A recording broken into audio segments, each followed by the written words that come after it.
thank you to everyone who's joined. We've got a fantastic panel of speakers for you tonight to discuss Labour and humanitarianism. I am David Taylor. I'm the Vice Chair of the Labour Campaign for International Development, and for those of us who don't know us, we're a socialist society affiliated to the Labour Party.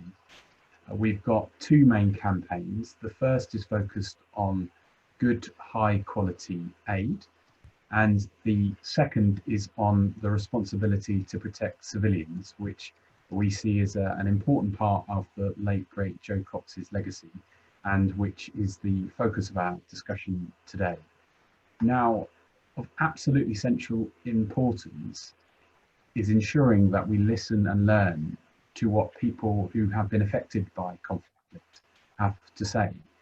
And so that's why we are today launching a new speakers network to raise awareness of international development and humanitarian issues amongst Labour Party members.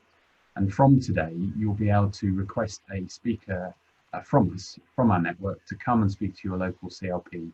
And I'll be sure to share the details of how to do that after this call. Next week, we have another event, which is also marking the launch of our speakers network, focus more on international development and aid issues. And for that, we're delighted to have the Shadow Secretary of State for International Development, Preet Gill, speak to us. And that is on the 15th. And again, I'll share the details with you about that after this call today. So our panel, well, brilliant range of speakers today, and I'll just introduce them one by one, and then I'll hand over to them to start. So we have Stephen Doughty MP, who's a Shadow FCO and DFID Minister and ELSID Vice President. We have Elmina K, Bosnia Director of Remembering Srebrenica. We have Ibrahim Alabi from the Syrian British Council, as a board member for the Syrian British Council, a barrister at Guernica 37 and director of the Syrian Legal Development Programme. We have Eric Murangwa Eugenie, MBE, founder and CEO of the Ishmi Foundation and a former international goalkeeper for Rwanda. Rahima Mahmood, UK project director of the World Uyghur Congress. And last but not least, David Clark, who's a former former advisor to the late Foreign Secretary, Robin Cook MP. So we're delighted to have them all come and speak today. And without further ado, I'd like to hand over to Stephen to make some opening remarks. Over to you, Stephen. Thanks very much, David, and I hope everybody can hear me well. And really, I'm honoured to be invited to speak at the first of these events, and not least to continue to see ELSID go from strength to strength. And I think the voice of the group, but also on these crucial issues, is going to be even more critical in the months and years to come, and particularly faced with the Conservative government that we have at the moment, that I think stands in complete opposition to many of our values that we stand up for, not least, as we've seen this week, even the basic rule of law internationally. And I'll come back onto that in due course. And for me, what ELSID stands for, and indeed many those of us in the party who are actively involved on international issues and speaking up for international justice, on human rights, on humanitarian issues, for me, that very much goes to the core of what being Labour is about. So, that our values don't stop at our own borders, that we do speak up, that we do act, and that we are a powerful voice for justice and for change in the world. And actually also, again, sort of heart being Labour, that we act in solidarity with others around the world who share our values, and that we listen to other people. And I think that's a crucial part of what we need to do going forward. I was very, very lucky, in terms of the past career that I had before being elected, not only to have worked with Joe Cox and others at Oxfam, others at World Vision, and to have worked in the humanitarian sector, and have seen many things with my own eyes, and to have engaged on a whole series of challenges and issues around the world, but also to have been in the last Labour government. Hello, can you hear me? Oh, somebody's jumped in there. Not sure who that is.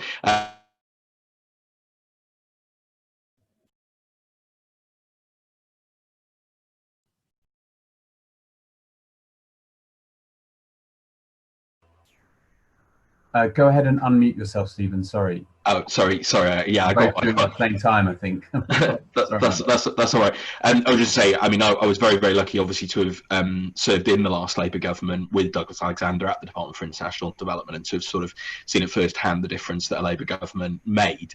And I think, you know, we've got a hugely positive record when it came to obviously the establishment of DFID, our aid programme, the 0.7% commitment, our overall sort of diplomatic and multilateral engagement, our kind of, you know, our principal commitment to global institutions, whether that's the Global Fund tackling HIV, TB and malaria, or whether it was the United Nations organisations more generally. And I think again, something in sort of stark contrast to what we see with the current government. You know, we had prime ministers in Tony Blair, in Gordon Brown, ministers, people like Hilary Benn and Douglas Alexander and Claire Short and Robin Cook and others, who not only stood up on values and stood up on internationalism, stood up on humanitarianism and multilateralism, but actually walked the walk in terms of their personal graft, in terms of the diplomatic discussions of Britain being a force for good in the world, of actually building coalitions and working with others around a whole series of issues. And, you know, again,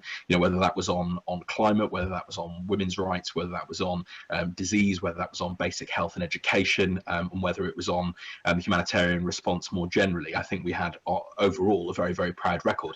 But of course we didn't get everything right, and I'm no doubt some of these issues will come up, and obviously one big issue in that, and undoubtedly we'll talk about, obviously, is the legacy of Iraq. But there were many other things in which I think we absolutely took the right decision, and that we were bold and we engaged internationally when others wouldn't. And, you know, we can talk about Sierra Leone, we can talk about Kosovo, we can talk about many other examples.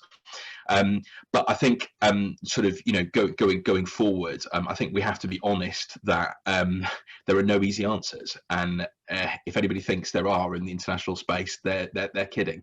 You know, I think we absolutely have to have some very clear principles. We have to have some very clear ground rules. We have to have some very clear guidelines for how we engage, and particularly when it comes to the thorny issue of intervention. But we have to remember that each situation is its own, and you have to take each individual circumstance as its own and consider the whole set of facts around it. And, you know, as someone who came from the humanitarian sector, the first lesson, of course, is do no harm, and that always has to be at the heart of what you do. And I've seen the consequences of us intervening, and negative consequences, and I've seen the consequences of us not intervening and negative consequences, and vice versa, the two positives. You know, from my own experience, and I know we've got a fantastic set of speakers to follow, but one of the most profound trips I took in recent years was to Srebrenica, and I visited the site. I met survivors. I was, you know, sort of quite personally, emotionally affected, because I met a young man the same age as me, who, when I was off with my mates in West Wales having a, you know, teenage, you know, sort of escape from the parents, you know, sort of drinking and partying trip, he was being rounded up into the back of a van, and seeing his family slaughtered around him, surviving in a pile of bodies, managing to crawl through the woods around Srebrenica for 4 days, and make his way out, and to now be able to still tell his story and to speak up about where the world failed the people of Srebrenica. I think was one of the most sort of profoundly affecting experiences I've certainly had in recent years as a member of Parliament, even though I thought I kind of had some understanding of these issues and had certainly studied and read about many of them. And I think one of the most powerful things that we can all do within the party is to listen to and learn from those who are have been affected, are being affected, and represent the actual communities, and particularly when it comes to that issue of civilian protection, can speak powerfully about the reality and the lived experience of being attacked, of facing violence, of facing death, of seeing one's own family in circumstances that would be unthinkable to many of us. I think that's one of the most powerful things we can do, and I've certainly always had a commitment to that as a member of Parliament, and now as a shadow minister. In a completely different context, this week I've been meeting with representatives of LGBT groups from across the Caribbean, and talking with them about the persecution and experiences that they've had, including some in the British Overseas Territories, and giving them assurances of our commitment to work with them to reverse the legacy that we exported as a country historically in terms of sodomy laws and discriminatory laws, and the consequences that has had, often violent consequences for individuals from the LGBT community.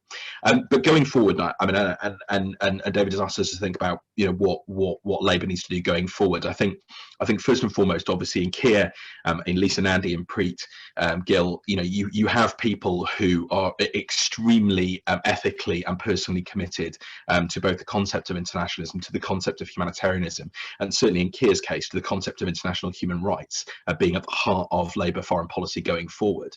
And certainly the mandate that he's given to me, to Lisa, and to others is to put human rights at the heart of Labour foreign policy going forward, and to re-energise our commitment, you know, in a future Labour government, to Britain acting as a force for human rights in the world. And I think, again, you know, in the current context, that couldn't be a starker contrast when you have a government that is willing to openly admit that they're willing to break international law, that on the one hand introduces a Magnitsky sanctions regime, which is a positive step forward, but simply doesn't go far enough and hasn't gone after many of the individuals and circumstances on issues, whether that's the situation facing the Uyghurs, whether that's other countries, that they could be doing a very, very selective set of choices, who sanctions individuals involved from Saudi Arabia in the killing of Jamal Khashoggi, but then the next day is ringing up the Saudi government to say, don't worry, everything's all going to be fine. Oh, and by the way, we're going to carry on selling arms to you,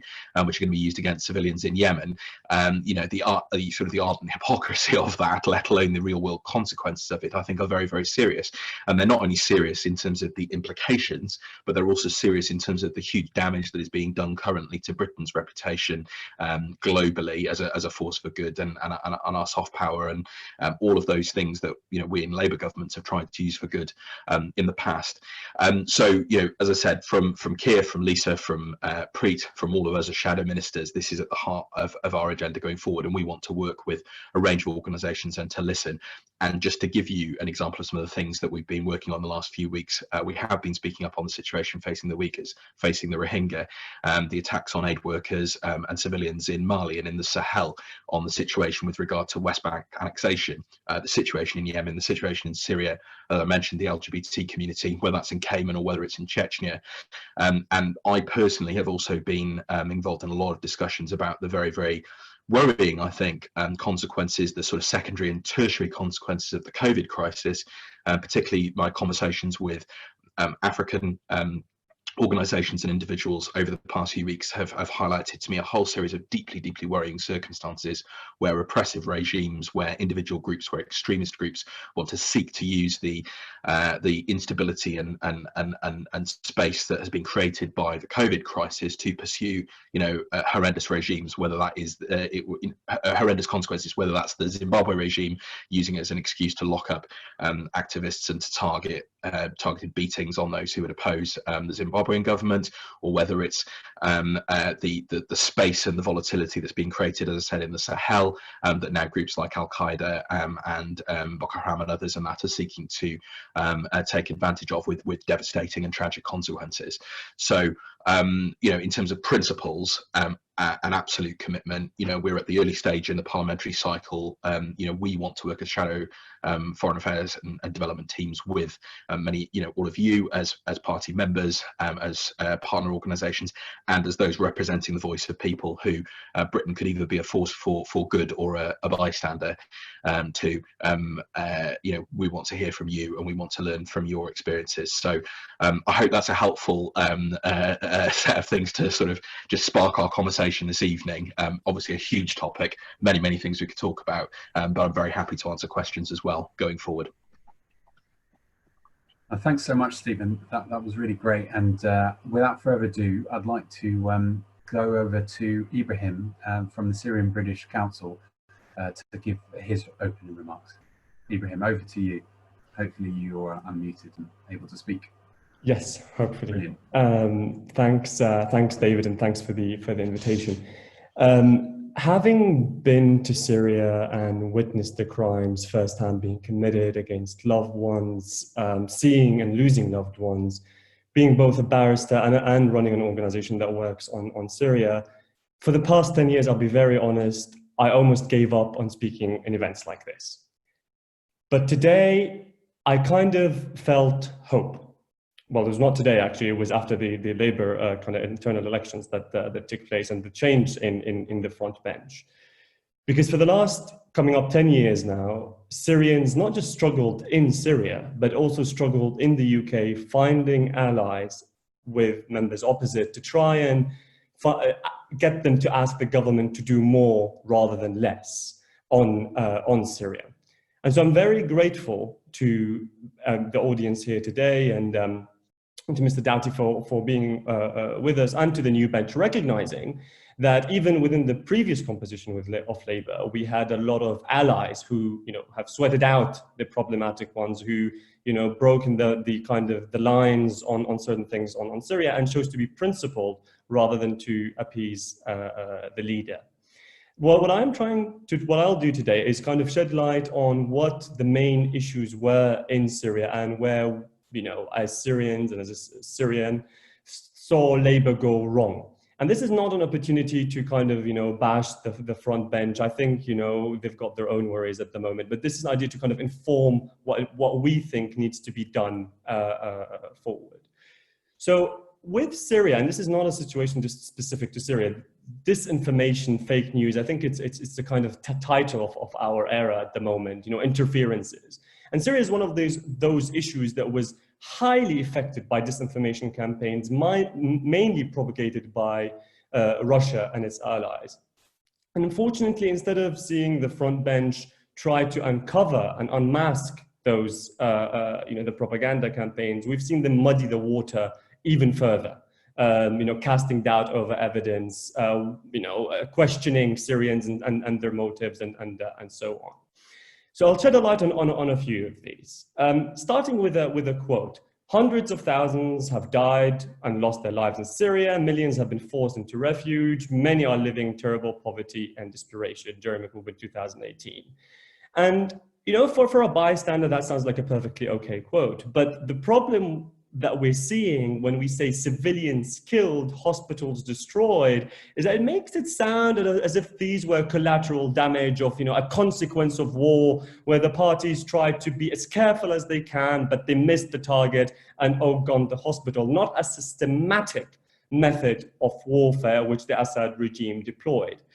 And so we've seen over and over again a lack of mentioning of the perpetrators, and that's what perpetrators love the most, or going with all parties to the conflict committed crimes, because when you muddy the water, you give perpetrators the ability to go on with impunity, because no one is going to call them out for their actions. And so visiting refugee camps is a great thing. Asking for more refugees to come into Syria, fantastic. But what we saw missing is asking those refugees why they fled. Why are they not going back? And that's a question that we've always seen the front bench miss, ignore, or actively avoid. Because the question is, the answer would be, we're not fleeing war, we're fleeing persecution, we're fleeing arbitrary detention, enforced disappearance, torture, sexual violence, and these are things that are committed by the UN Commission of Inquiry, Amnesty International, Human Rights Watch, Syrian organizations since 2011 onwards. And so just talking about refugees when they get to your borders, or even when you travel to the refugee camps, is not enough to deal with the consequence of the problem. It's merely just dealing with the consequence rather than the cause. And what we saw as problematic is that in Parliament, Syria became, there are very few things that we could look at the moment when it comes to what could be, or for example, if you look at US policy on Syria, one thing that actually stood out is that Syria, to a large extent, was a bipartisan issue that the Republicans and Democrats, to a large extent, could agree on. And it was a shame that this could not happen in the UK. And we saw an over-politicization of a conflict that is merely based on human rights issues. It's not that 400,000 Syrians died because of an article in the Constitution. And it's not a humanitarian disaster caused by volcanoes and earthquakes. That's arguably the only thing that Syrians are missing at the moment. It's a matter of politicians, Syrian politicians and their allies, causing human rights disasters that are leading to all these things. And what we've seen, unfortunately, is the front bench either focusing on the humanitarian side or focusing on the political side without dealing with the core human rights matter. And when asked to deal with the human rights matter, it is always nice and fancy, and it's a trick of the book to say we should do this through the UN. Russia sits in the UN and it has vetoed International Criminal Court referrals of Syria. It has vetoed cross-border aid resolutions into Syria and another, I think, 14 or 16 resolutions on Syria. So we cannot work through the UN, unfortunately, no matter how much we tried, through the political organs.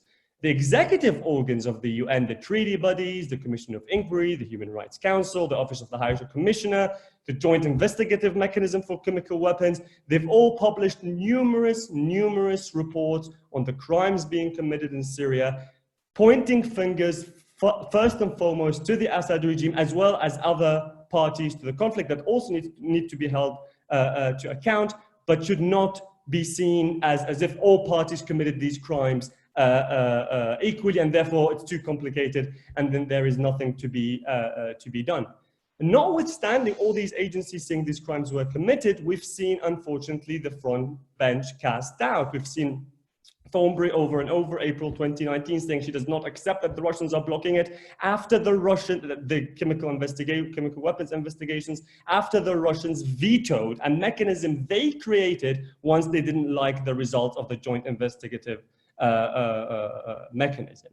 And we've also seen, statements from Labour saying, that Assad has popular support, and if they didn't have popular support, then Assad would not be here for such a long time. Well, Syria is a republic on paper, but the constitution was amended in 5 minutes after the father died in order to adjust the age limit so that the son could take over, and it ranks the lowest on any sort of freedom indicators, let alone when the Committee Against Torture, the treaty body that Syria ratified, talks about torture of ordinary civilians. How can one express dissent, and therefore how can one express or measure popular support? And it's these exact statements that we as Syrians in the UK, let alone human rights lawyers and activists, found severely problematic.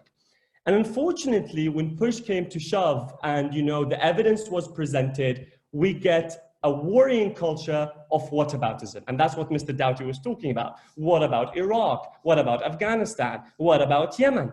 Well, I could only second what Mr. Doughty has said, that each of these conflicts are different, and mistakes done in those conflicts by acts should not trigger us to conduct mistakes by omission, by not doing something.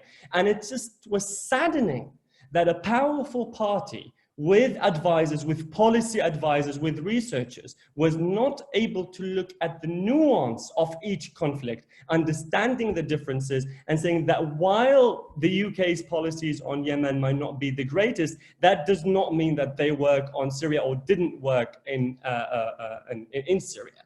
And so, and finally, I am actually very happy that I'm speaking here, because even when it came to give Syrians the voice, movements like Stop the War Coalition actively refused to have Syrians on their board, on panels, because apparently we did not hold the right views.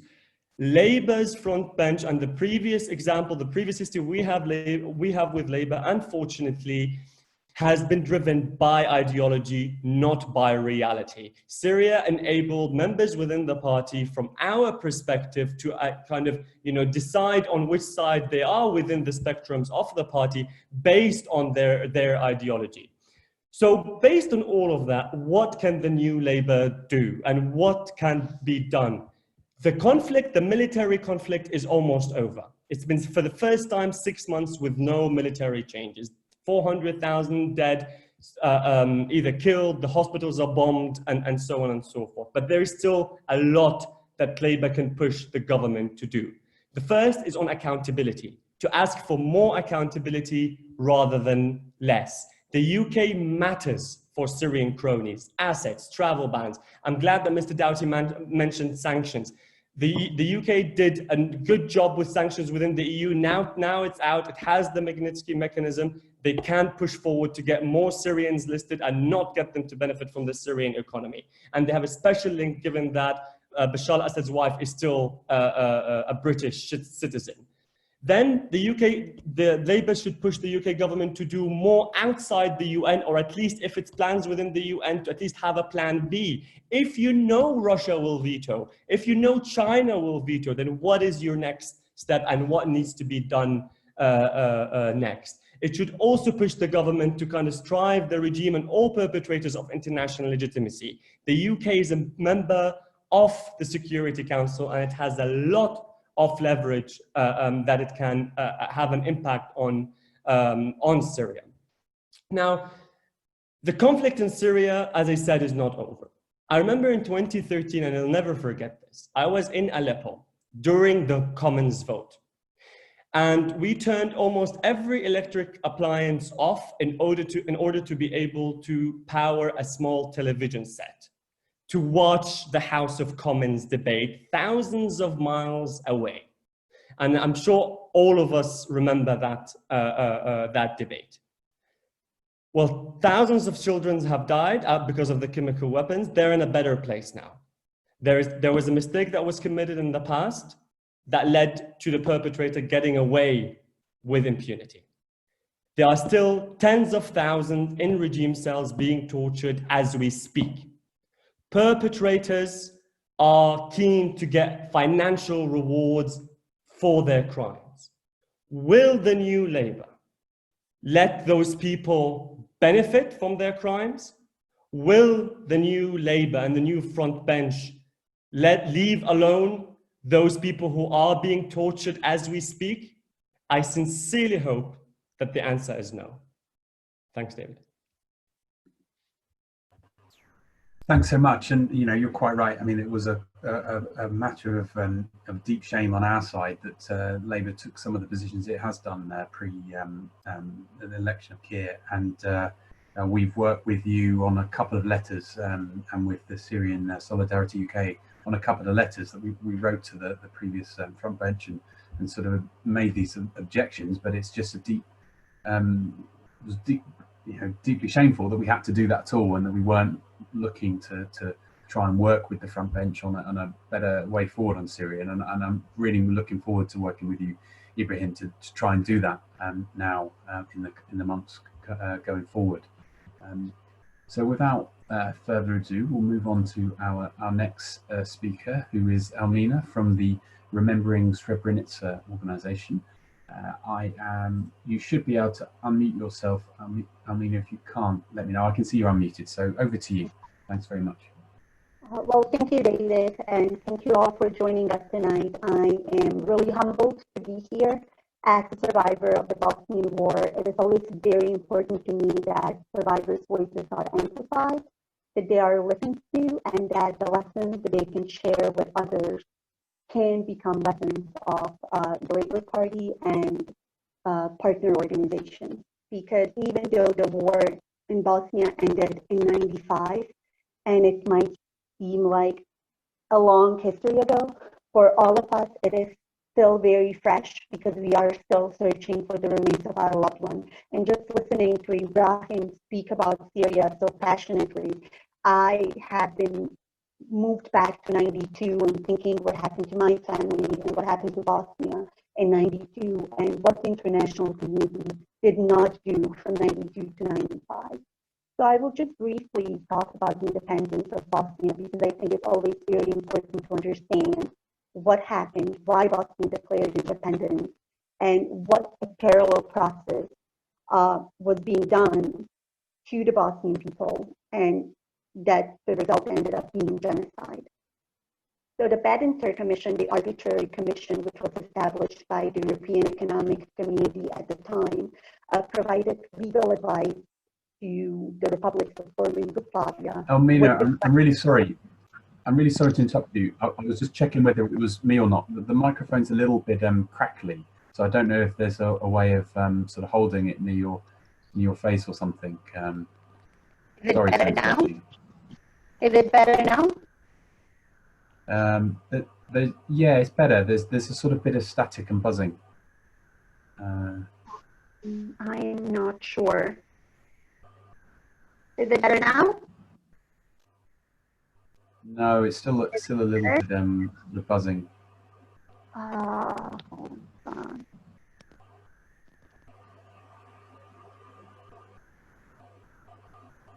No, now we're. No. Oh, keep speaking. Okay, let me log out and then I'll log back in. Sure. Okay. Great. Okay, let me do that. I'll be right back. Sure. No problem.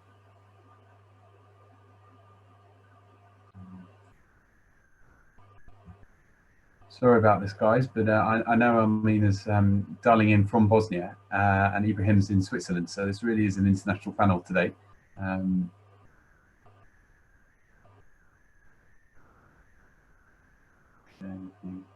We'll give it a moment, and if not, I might ask you, Eric, to come in, and we can come back to Elmina.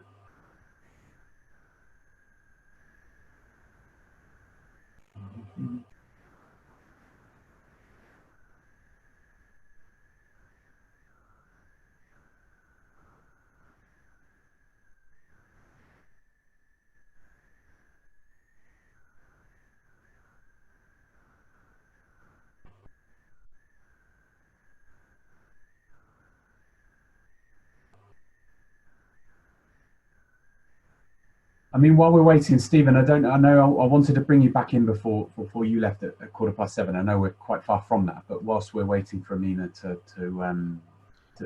come back in, do you want to say something quickly? Yeah, no, it was just really just a response to a couple of the things Ibrahim had said. I think two things really. One is that Keir and Lisa and others have made absolutely clear our position on some of the wider geopolitics of all of this, and he was very clear. Labour Party under new management, we're very clear about what we think about Russia and their role in the world at the moment. We're very clear about what we think about China and their role in the world at the moment. And, that has been explicitly made clear on a number of occasions, not only their activities in relation to the UK, but obviously their international activities as well. And we're not afraid to call them out and to speak up and to hold the UK government to account on those for the responsibility at the moment. The only sort of thing I would just say in terms of the position of a number of colleagues, specifically around Syria votes and others, lots of us voted in different ways at different times, and I can tell you there was a great deal of agony amongst others. And I say this as a very close friend of Joe's, and as someone who's tragically not with us anymore. Joe agonised over those issues as well, and you should agonise over them, because if you are a true humanitarian and you truly want to do good in this world, you have to think about the consequences of acting and not acting and the different variations of what are put before you. So I would certainly not criticise any individual colleague of mine for a position they took on any individual vote at any different point. I think some of the points you make about the wider context and what was said at the time, I think absolutely correct. But I've been through these dilemmas myself on voting. Right, they're the things I take the most serious, not least because a lot of my family have served in the British Armed Forces. I've been in Afghanistan in the middle of the war. I've also been in the mortuaries in Srebrenica, where, as Elmina pointed out, they're still identifying the bodies of people who the Serbs desecrated and deliberately tried to cover up their atrocities, years later. So it's quite personal, and so and that actually is the thought process that I would hope every decent MP, no matter what their party, but certainly Labour MPs, should be going through before voting or not voting on any of these issues.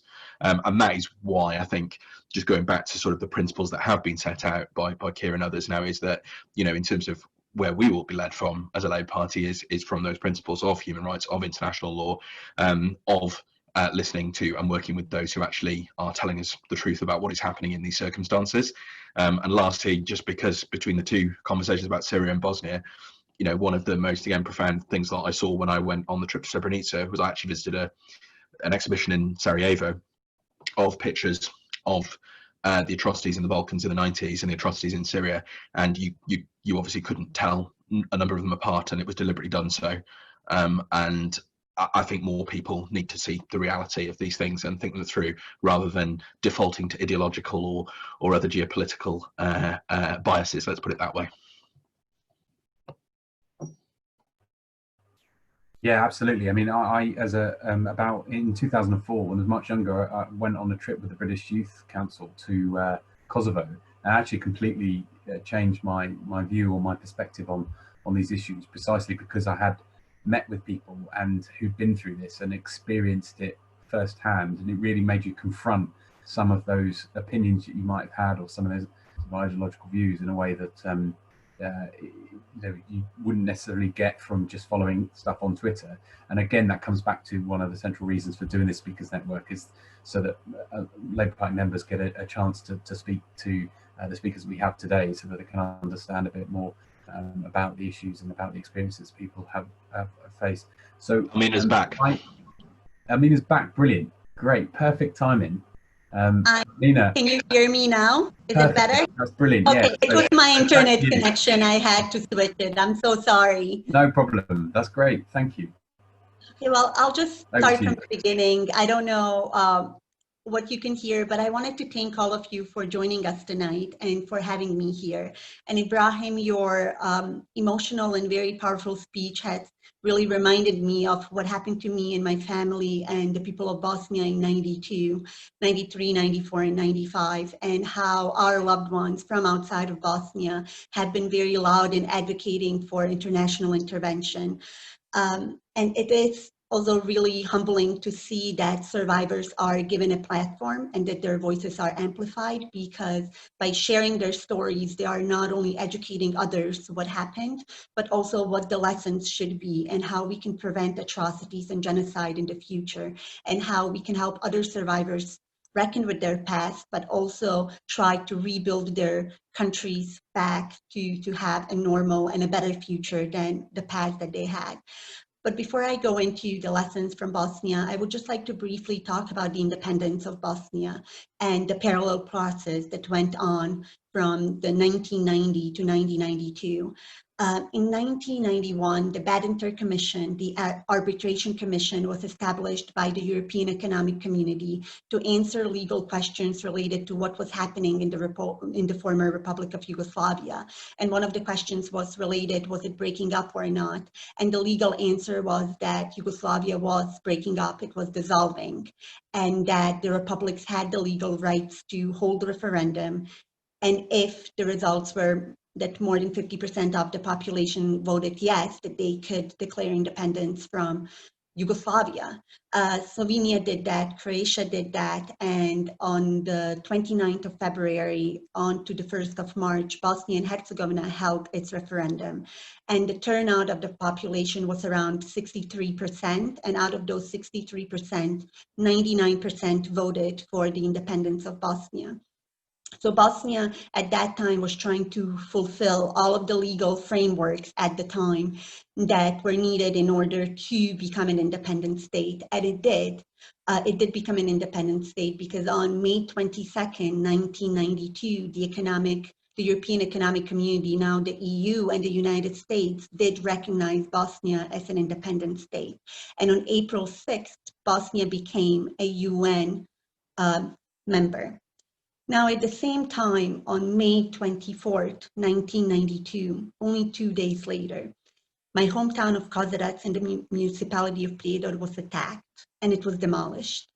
And almost all of the population, including myself, my family, my neighbors, my relatives, we were all expelled, brutally expelled from our homes into concentration camps.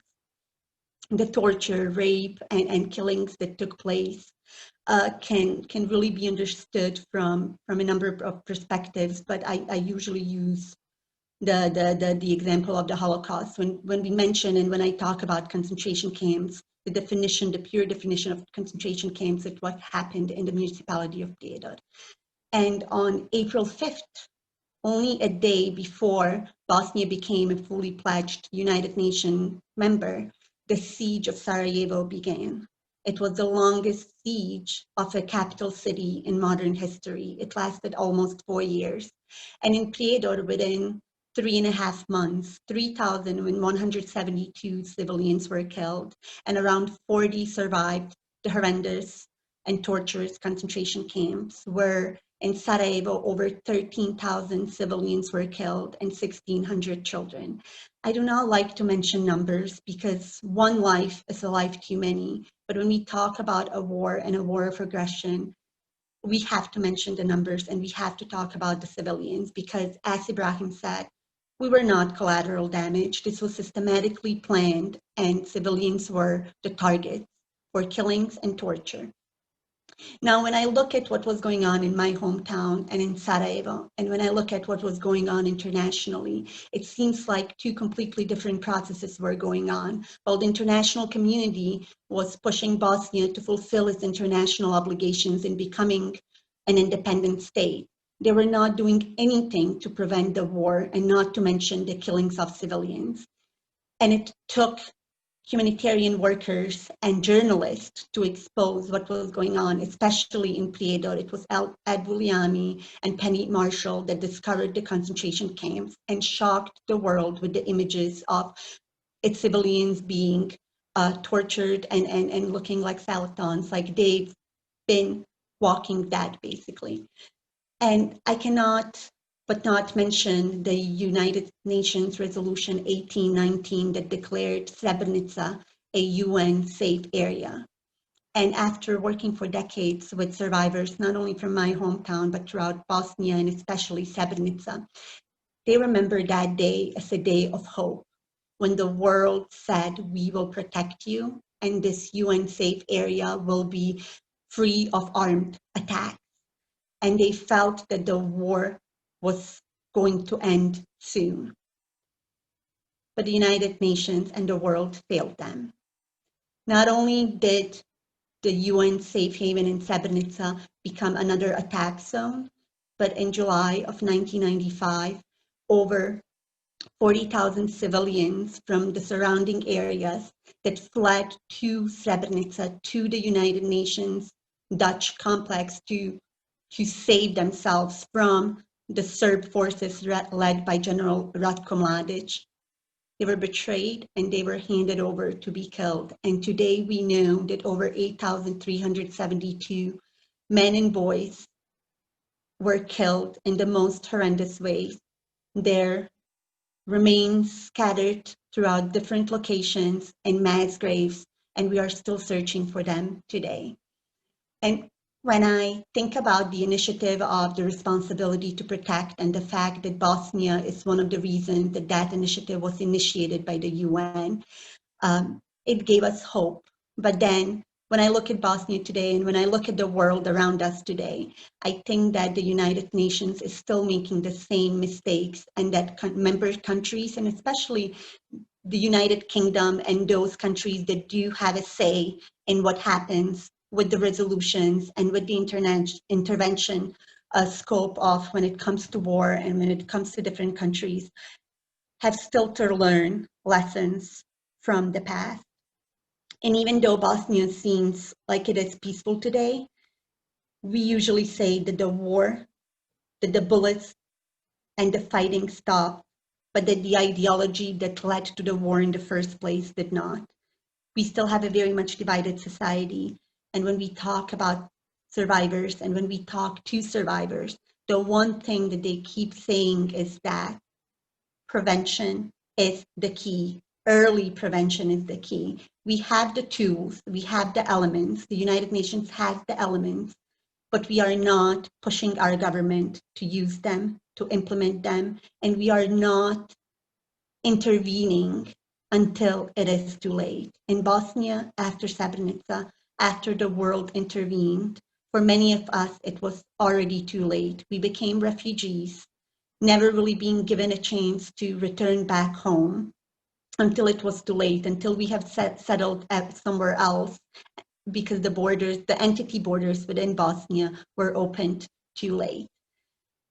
But when we look at the lessons when it comes to Bosnia, we do have to look at the International Criminal Tribunal for former Yugoslavia and what it did when it comes to the questions of perpetrators. And I think Ibrahim mentioned it very clearly, that we have to hold those in positions accountable. And if we have learned anything from the war in Bosnia, is that perpetrators will face justice. Justice is slow, it is almost not reachable, but it does come. And with the example of General Ratko Mladic being captured and processed and imprisoned, and the same with Radovan Karadzic, it does give us an example of what we can do, not only as an international community, but as a local community as well. And when we look at what the UN did since the war in Bosnia. I have to mention the role of the EU and its leadership when it comes to not only Bosnia, but the rest of the world, because there are member states in the UN that are vetoing resolutions and proposals for intervention in the rest of the world. But I think that the EU by itself, with its partner, can do a lot more. So when it comes to Srebrenica in 2005, during the 10th anniversary of the Srebrenica genocide, the EU did pass a resolution remembering the victims and giving the courage to survivors to seek truth and justice, which is essentially what all survivors are doing. We are all seeking truth and justice because we do not want the war crimes to happen to anyone, anywhere. And in 2009, the EU also passed a resolution declaring July 11th the Srebrenica Memorial Day. Now, in 2015, it was actually the UK government that initiated the resolution in the UN to be adopted, which was very similar to the 2009 resolution, remembering the victims and declaring July 11th as the Memorial Day. Well, Russia vetoed that resolution. And what message it sent us in Bosnia is that even though we have a peace agreement and we are trying to use the tools that we have to build a better Bosnia, the UN and what happens at the UN, it's still important for what happens in post-conflict societies. Because if we cannot pass resolutions that are remembering the victims and marking a day as a Memorial Day, it sends a very clear message that what happened even 25 years ago is being denied, is being minimized, which also sends us a message that it can happen to us again. And as we know, countries that have survived the genocide are prone to have it repeated again. And this is why, especially the mothers of Srebrenica are very loud when it comes to talking about the genocide, and why we cannot talk about it in terms of the past, because it is still the present. As long as survivors are searching for the remains of their loved ones, the war, the wounds, and the lessons are still very fresh. And I'm happy that Stephen has mentioned his trip to Srebrenica and that it was very impactful for him, because I think organizations such as Remembering Srebrenica UK are doing the work that survivors and countries need. In Bosnia, we need allies, not only in organizations, but in governments. We need allies to make sure that they understand that just because the Dayton Peace Agreement was signed in '95 doesn't mean that Bosnia should not be a focus. It should be, because if our government is not stable, that means that there's still a chance that the ideology from the 90s, which is still very much alive, but will become practical again, meaning that a war might erupt again. And when I talk about Remembering Srebrenica, and I'm very fortunate to be working with them directly here in Bosnia, one of the projects that I do want to talk about is the lessons learned from Srebrenica delegation trip, where over the past 7 years, they have brought over 1,000 individuals from the UK to visit Srebrenica, to learn from Bosnians what happened in Bosnia and what they can do when they come back to the UK in their local communities. Now, the visit to Bosnia and to Srebrenica is a very heavy one. Not only do we meet with the survivors, but we actually visit the site where the genocide was committed. And sometimes we forget that visiting a site can actually make you become a witness. And I think for most of us, it's very important to become a witness in order to understand how we can recommend feasible policy for intervention internationally. And when you meet with the survivors, and most of the survivors have lost 5, 10, 15, 20 close relatives in the genocide and in the war during Bosnia, I think the Stephen can attest to this. They will tell you that all of the efforts that they are putting into and the reason that they share their story, which is traumatizing them every time that they share it, is because they want to prevent atrocities in the future. And one of the reasons is that once we hear a survivor, we cannot forget their story, and especially those that are close to our age. And one of the reasons I'm not sharing my story right now is because I do want to make sure that survivors are one of the best advocates for feasible policies and intervention, because they understand what it means to be tortured, what it means to be expelled from their homes, what it means to be hungry, and what it means to search for the remains of their loved ones. And no one wants to be a refugee. No one. And when they do become refugees, they are trying to do their best to educate the local communities why they are refugees, why they want to be part of the local community, and why they want the country that has welcomed them to understand that they do have a say in what happens back home. And the other thing that I think is very important, and especially for the Labour Party, is that Remembering Srebrenica has a number of outreach and educational initiatives. They do work with schools and colleges. And it's very important that we teach the younger generation from a very young age what hate speech and intolerance can lead to. In Bosnia, when I talked to my parents, when I tried to understand why they made the decision that they did in '92,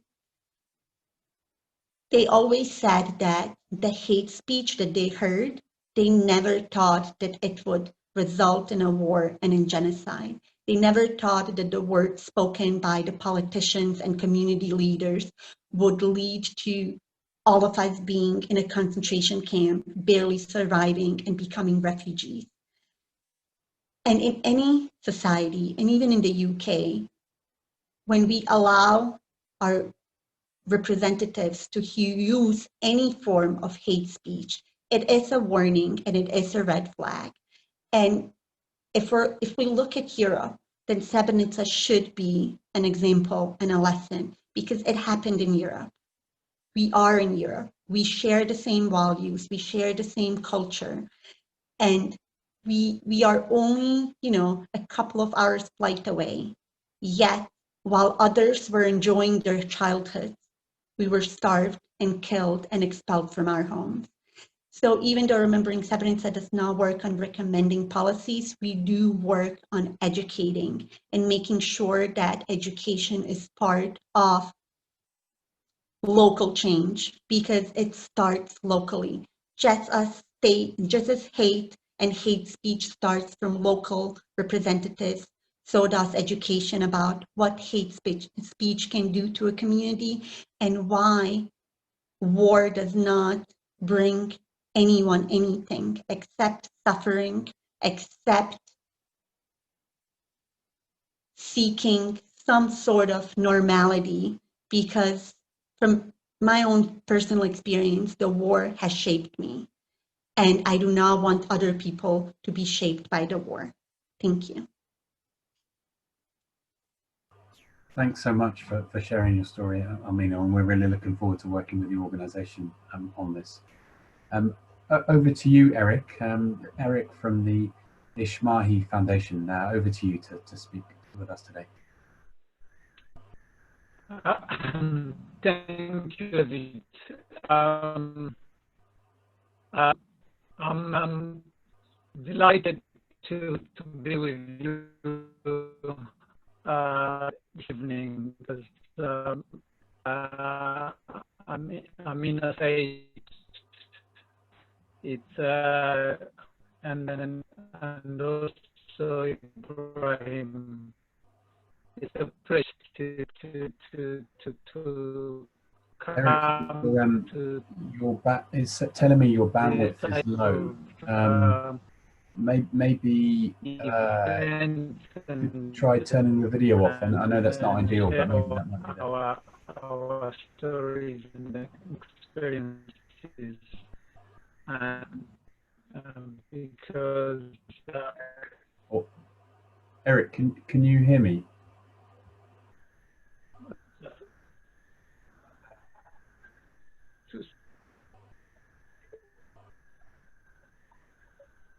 me just a 2 seconds. Yeah, sure, no worries.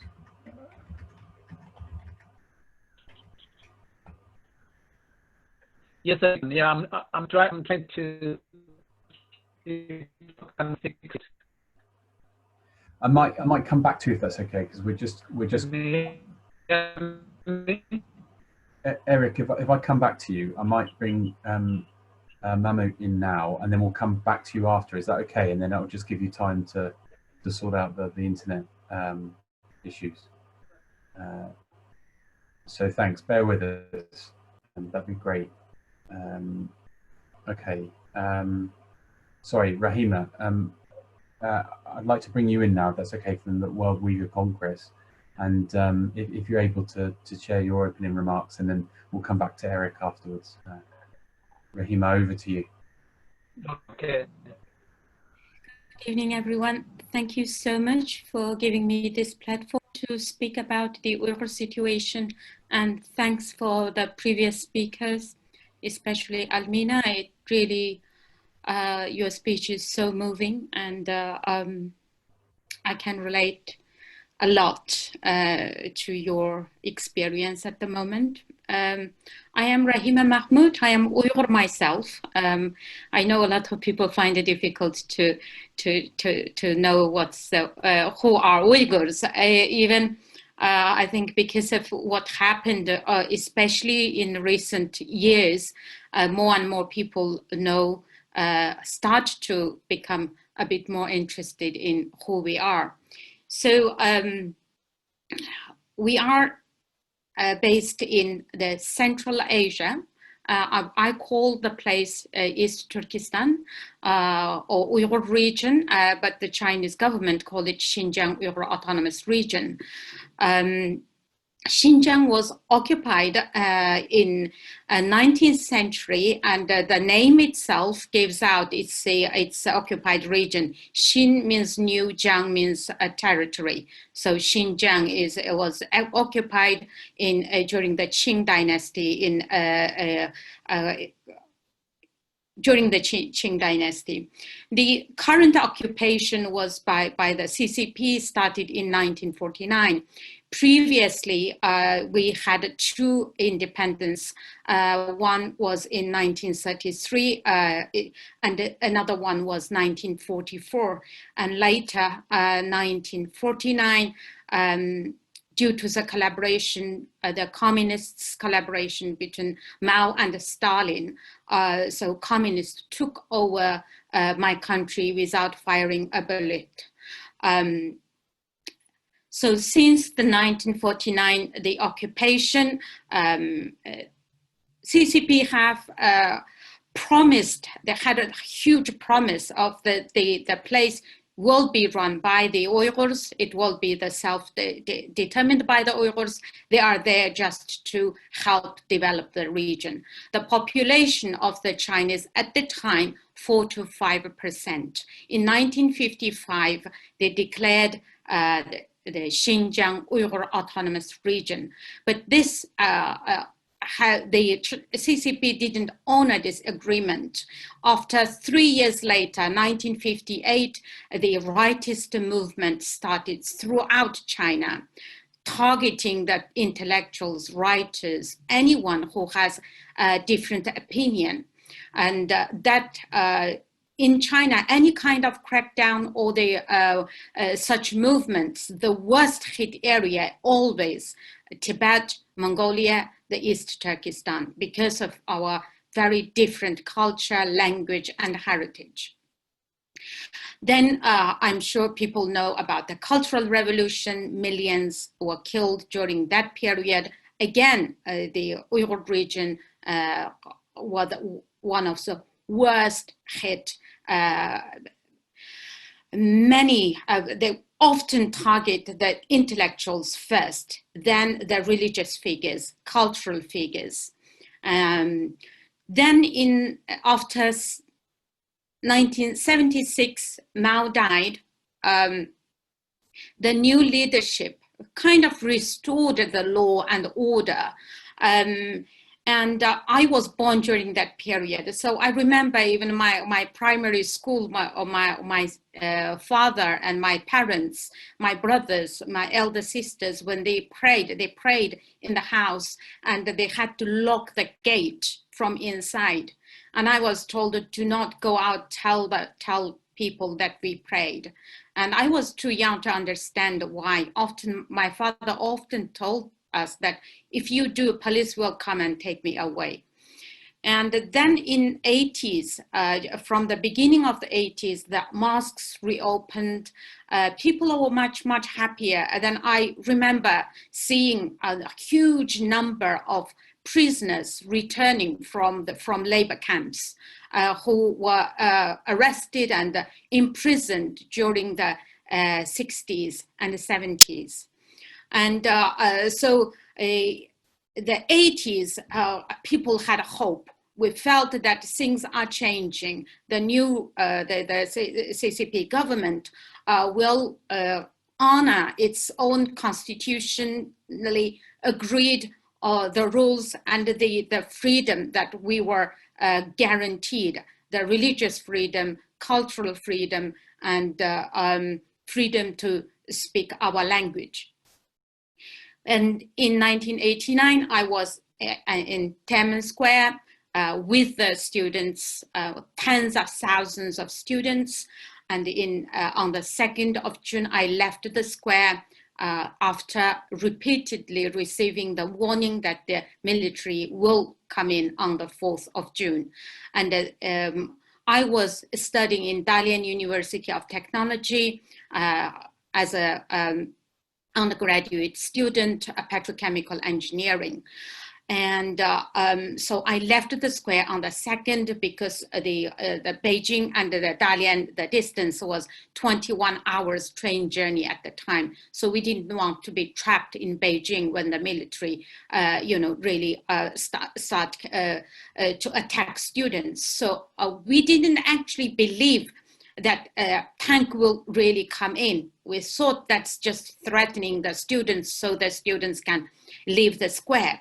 But as you know, on the 4th of June, tank moved in and indiscriminately fired, and many thousands of students died. China up until now denies that. And that is one of the massacre that happened in the very latest recent history in China. Then in 1997, one of the events that led me to leave my country was in 1997, February the 5th, I was visiting my mother and my hometown of Rulja. Rulja is northern part of East Turkestan, border with Kazakhstan. On that day, many hundreds and young people went onto streets peacefully demanding, protesting against the government's policy, against the detention of many religious young clerics, and also restriction of century-old cultural tradition, meshrab.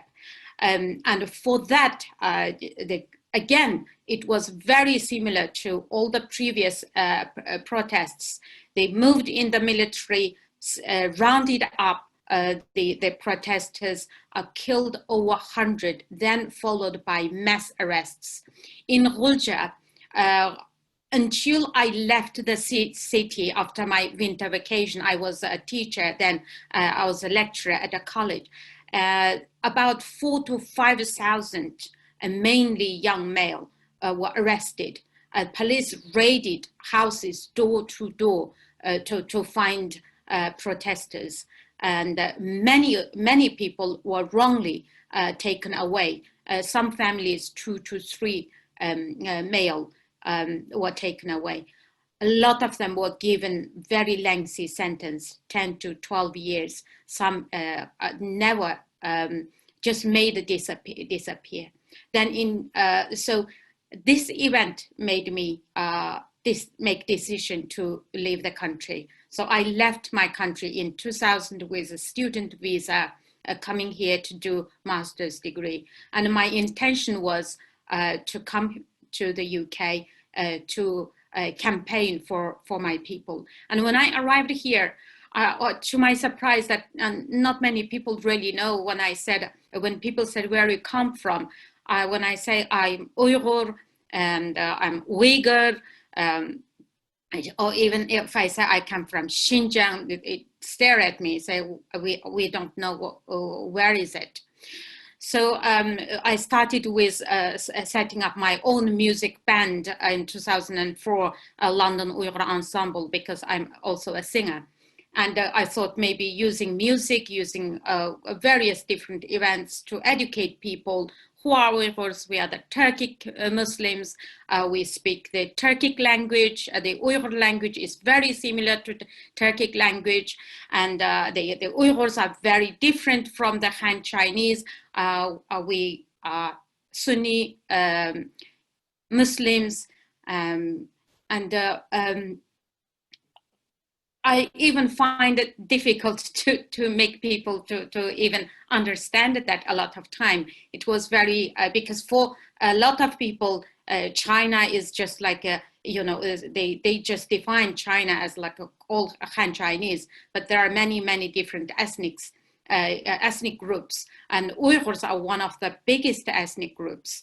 We are, according to the Chinese statistic, is 11.8 million. But we Uyghurs, we always believe we are maybe 20 to 25 million in the region. And when I left the country, I hoped that when situation get better, I might be able to return. I always hoped that there is one day things will get better, and it is 20 years now past. Now we are facing genocide. The worsening situation started in 2016 when this man called Chen Quanguo, who is now the party secretary, who terrorized Tibet for 5 years when he was a party secretary in Tibet. And he was, when he was appointed to become party secretary in 2016, we were terrified because we knew what happened to Tibetans during that 5 years. Up to 140 Tibetans self-immolated during his rules. He used the most worst methods of assimilation, also similar kind of concentration camps, not in a such large scale what he is doing in my country right now. So from the 2016, when he arrived in July, when he arrived Urumqi, and from that day he had his plan. His plan was to build largest concentration camps in East Turkestan and round up the Uyghurs and other Muslims and put them in these facilities, either make them, transform them, brainwash them. And those who disagree or resist this brainwashing process be killed or giving a very lengthy prison sentence. So in 2017, from April, that large mass scale of operation of detaining people started. I couldn't reach my family, my sisters and my brothers, even before 2017. For 2 months, I cannot get hold of anyone. I used to speak to them quite regularly. And then for 2 months, when no one answered my call, I started to become very, very worried. I thought, well, why they were not answering my phone? And then on the 3rd of January, I managed to get hold of my eldest brother after calling him. Just non-stop, I called him. In the end, he picked up his phone. And when I said, why no one is answering my phone? and he said they did the right thing. And his voice was really trembling. And then he said, please leave us in God's hands. We leave you in God's hand too.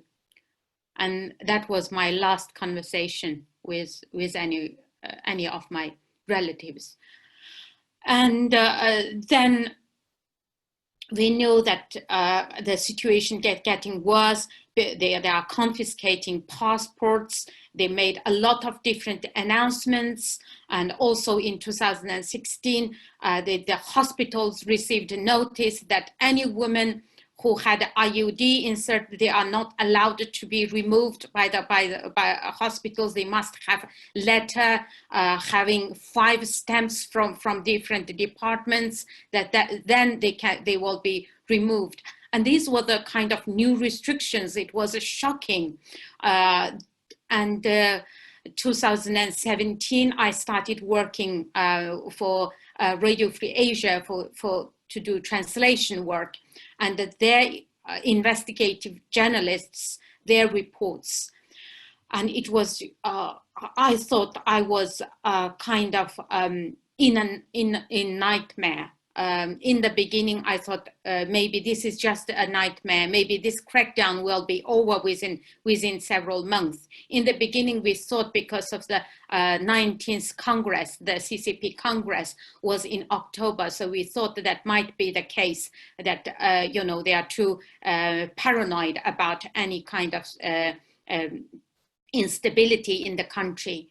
But we are now here 4 years later. I'm telling you, up to 3 million Uyghurs and other Muslims are in concentration camps.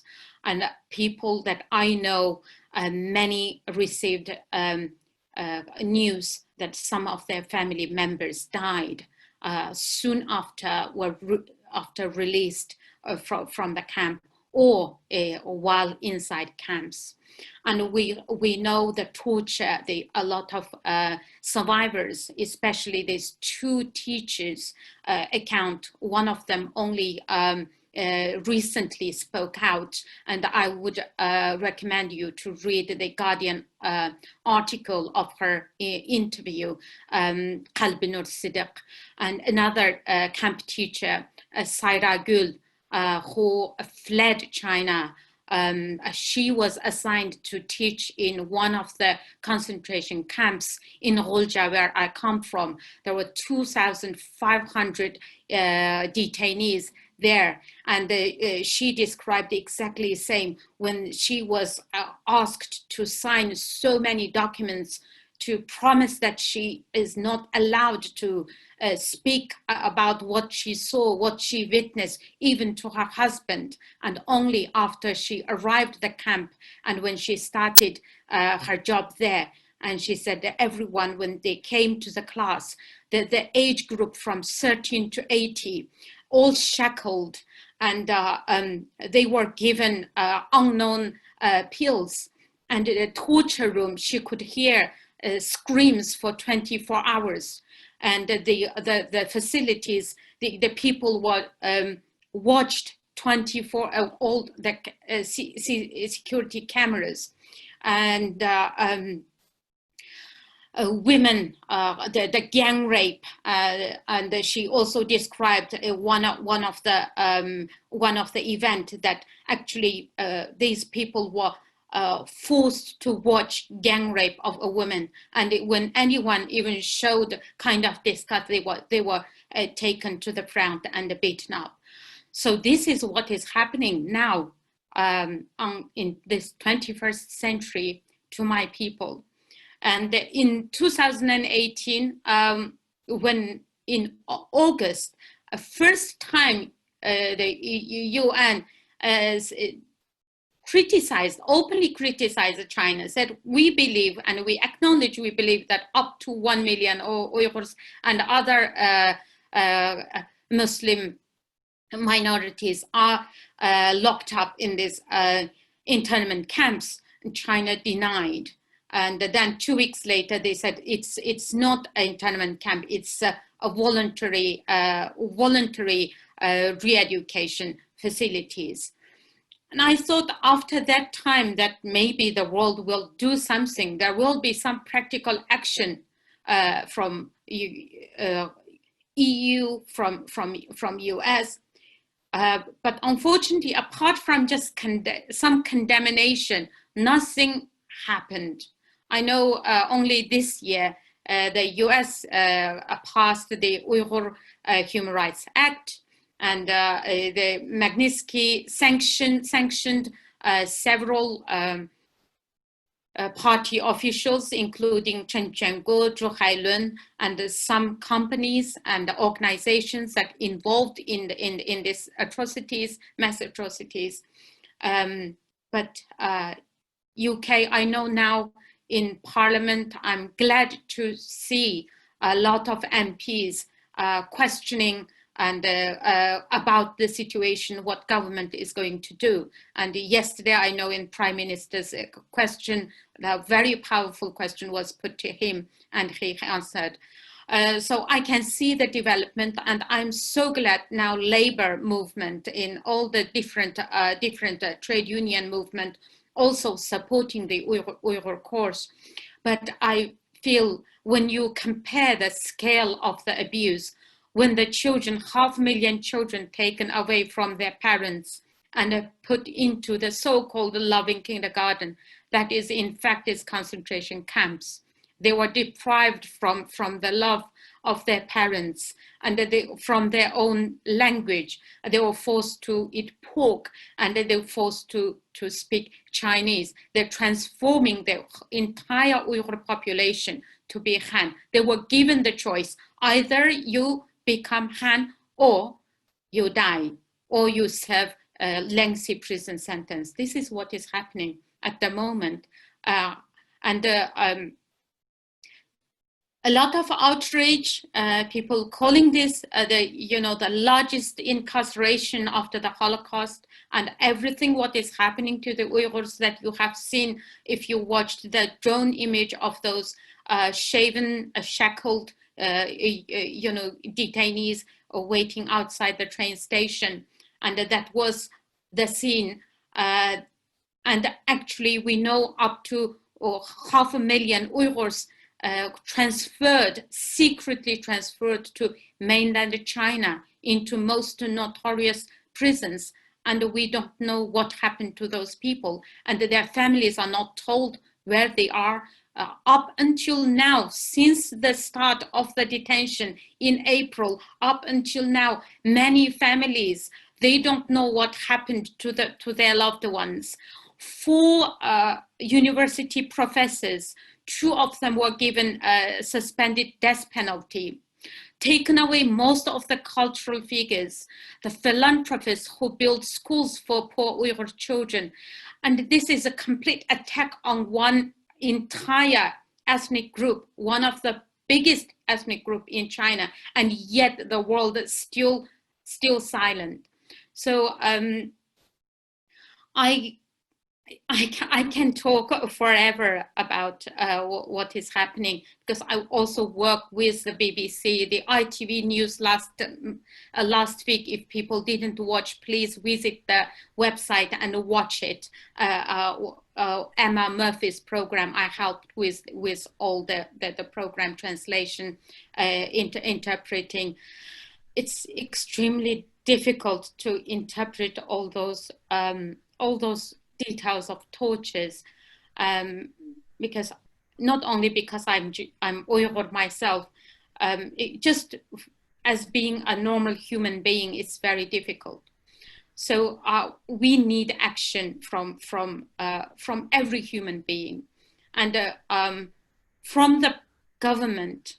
First of all, we want the government recognize this as genocide and take action, and start to take action accordingly. Secondly, we ask the government to sanction those perpetrators. US already did it. We have the list of the people with all the very detailed information of their crimes, and there is no reason for UK to wait. Also, they restrict all the companies that they are making business making money here in the UK, like Huawei. I was outrageous when in January when Prime Minister announced that they allowed Huawei to provide 5G, and we did a lot of campaign. I know now the decision has changed. Also, like TikTok, we are opposing the headquarters to move to the UK. The mother company of TikTok is also part of the huge network of surveillance infrastructures that are responsible for these atrocities, for mass internment, and providing the spying facilities, CCTVs, and all the most high-tech surveillance program. And boycotting Mulan, I'm sure you must have heard about the film, the Disney film. Also, it was filmed in my country while there millions of Mulans are forcibly disappeared and interned and tortured. And for individuals also, I would like you to consider boycotting the Chinese products. We have end forced labor movement, and forced labor campaign. You can find a website, and we are launching Stop Uyghur Genocide campaign within the next week. And please follow me on Twitter. And if you ever want to do anything, just follow the campaign, speak up, try to educate people around you, and do whatever you can. I also have a fundraising page as well, and please also donate. We feel that the scale of the abuse, we don't have the proper campaign in worldwide. And we need more people to join to make this like anti-apartheid or Black Lives Matter campaign. Therefore, we are still long way to go, and I need your support. Thank you very much. Thank you so much, Rahima, and we'll definitely share your fundraising page and information afterwards with everyone, and that same goes for everyone who's spoken tonight. We'll be sure to share that, and as I said to the other speakers, we're really looking forward to working with you in the World Uyghur Congress to try and get to as many Labour meetings as possible. Without further ado, I'm going to hand over to Eric. With your permission, I'm going to extend this event onwards. I know people might have to dash off, but obviously I didn't want to cut anyone off today, because the whole point is to give a platform to people to speak. So I know that we've had 6 people, so obviously things are going to be delayed a bit, but I hope that's okay with everyone. I can see there's still a huge amount of you on the call, so yeah, we'll just carry on for a bit, and over to you, Eric. Thank you. Can you hear me properly now? Is it better? Yeah, I think so, yeah. Right, thank you very much. I'm going to try and be brief. I will start by standing with my colleagues who shared their stories before me, and also highlighting the fact that each and everyone who spoke before me have shown how the world has failed to learn any lessons. What we experienced in Rwanda 26 years ago, what Bosnia experienced 25 years ago, what Syrians are going through for the last 10 years almost, and what Rahima's people in China are also going through. It comes down to one thing, that the world never learns from these past lessons, and this is what I personally have dedicated my life to try and see if I can make a change. I share my story in schools and communities to try and see if people can learn from what happened in Rwanda 26 years ago, and hopefully contribute to a future world that does not have to experience what I and my fellow Rwandans experienced, or what all the people of the previous speakers have experienced. So to be here this evening, it's really a great privilege and opportunity to share my experience on this platform, because I truly believe that politics matters. It is the politics that have affected me, that have contributed to what happened to me and to my people 26 years ago in Rwanda. We had bad politics, and that led to the genocide. But there was also bad politics in the international community that allowed the genocide to happen. So when I say that politics matters, is that we really need to understand how these things happen and use our position of power in the political parties to try and stop this kind of thing happening. But leadership also matters. Good leadership matters even more. I'm saying this because I am also, well, I'm a victim of bad leadership, but I'm also a beneficiary of good leadership. The last 26 years has been completely different compared to what I experienced when I was growing up back in Rwanda.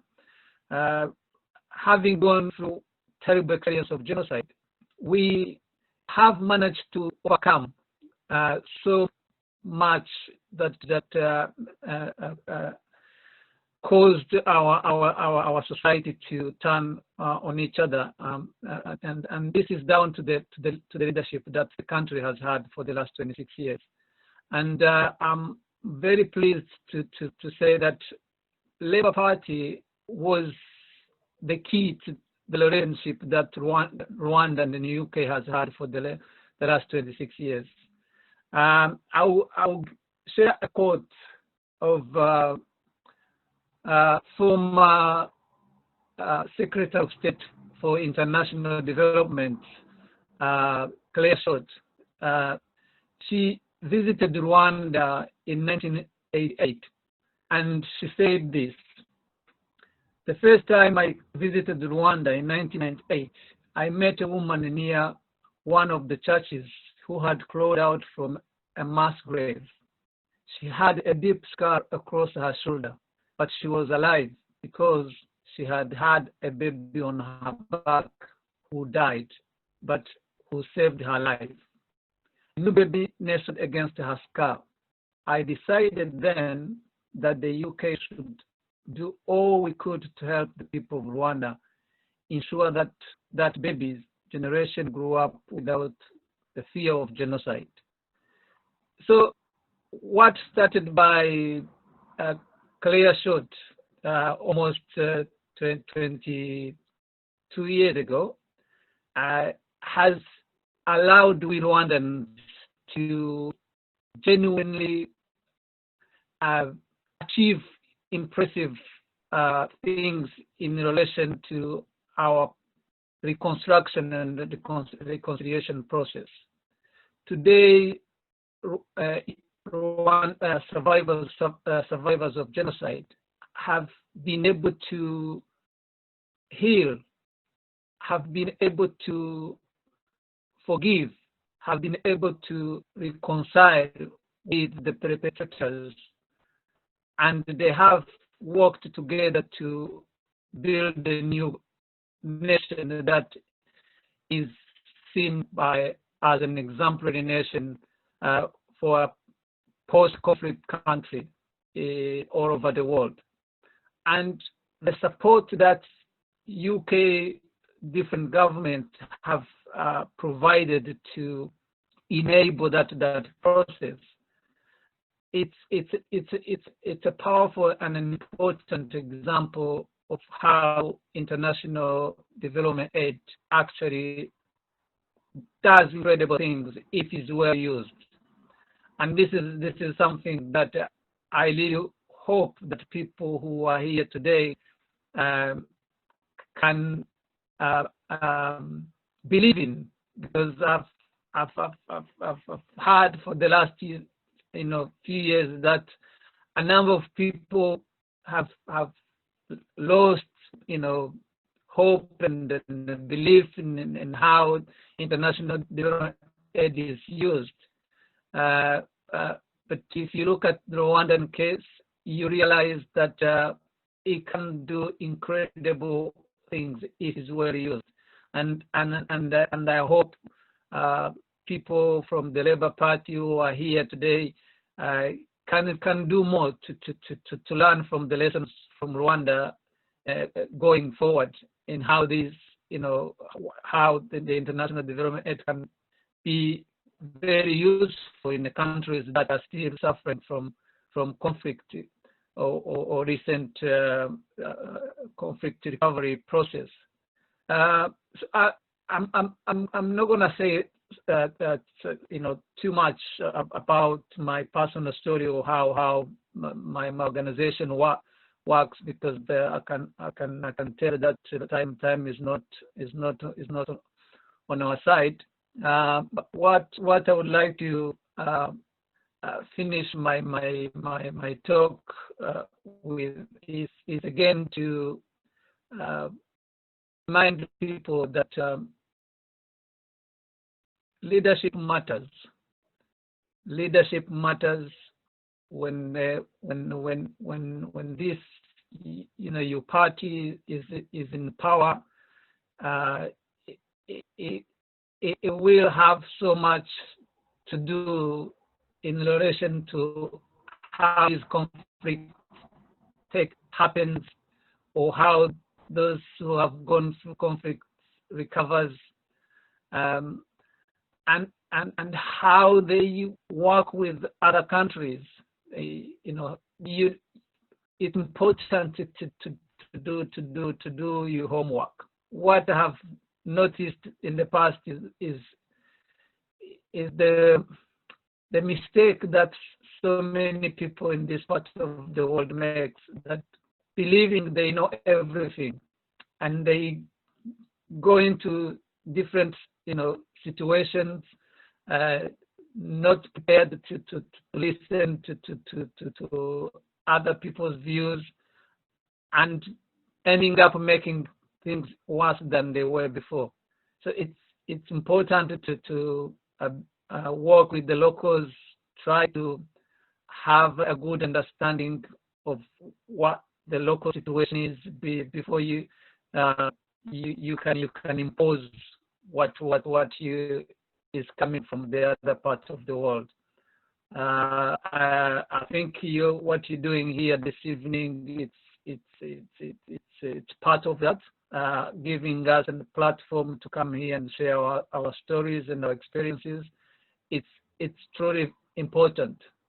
When I go into schools, my aim is to try and impact the future, the future leaders of this country, the future leaders of this world, and make sure that by working with them, by helping them to understand things that they would otherwise not be able to come across, they will make different decisions when they're in position of power than those who failed us 26 years ago when the whole world abandoned Rwanda. That's what I hope we can take away from this evening. Thank you very much. Thanks so much, Eric. That was really great to hear, and the work you're doing with the foundation is so important, and we are really looking forward to working with you as well, and getting you in front of as many Labour Party members as well in the future. So thanks again. Over to you, David. Thanks for waiting patiently, and yeah, great to hear your perspective as a former advisor to Robin Cook. Okay, I'll try and keep it brief. I've been asked to talk a little bit about the experience of Labour in the 90s, from opposition going into government, and maybe to talk a little bit about the comparison between then and now, similarities and differences, and so on.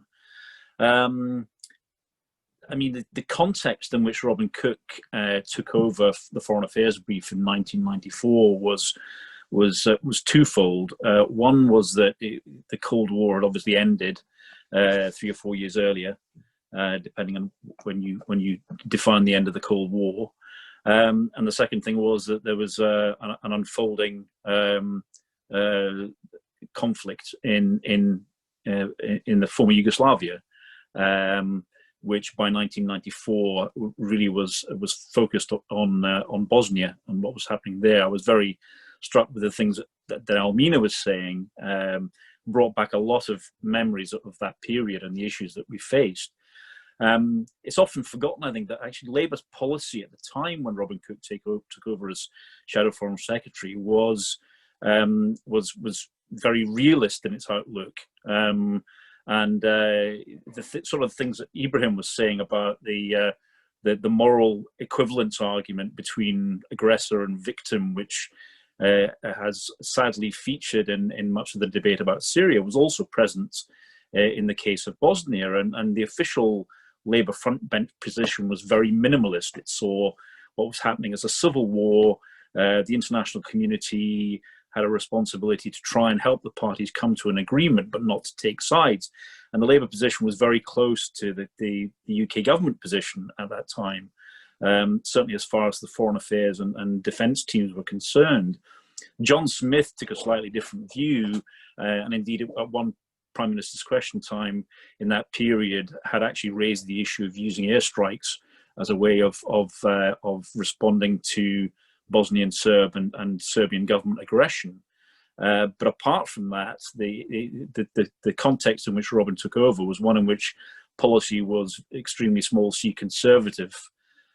He took the view that in the context of the end of the Cold War, this really wasn't good enough, and that the ending of the bipolar conflict between the West and the Soviet Union should allow the international community to realize the original vision of the UN Charter, which is not, as some people suppose, on left and right, a document which enshrines an absolute concept of state sovereignty. It's one that also embraces the idea that the international community has a right and an obligation to intervene to deal with threats to international peace and security, and that they would not ever again tolerate a repetition of Nazi aggression of the kind that we'd seen in the 1930s. That's why the UN was founded.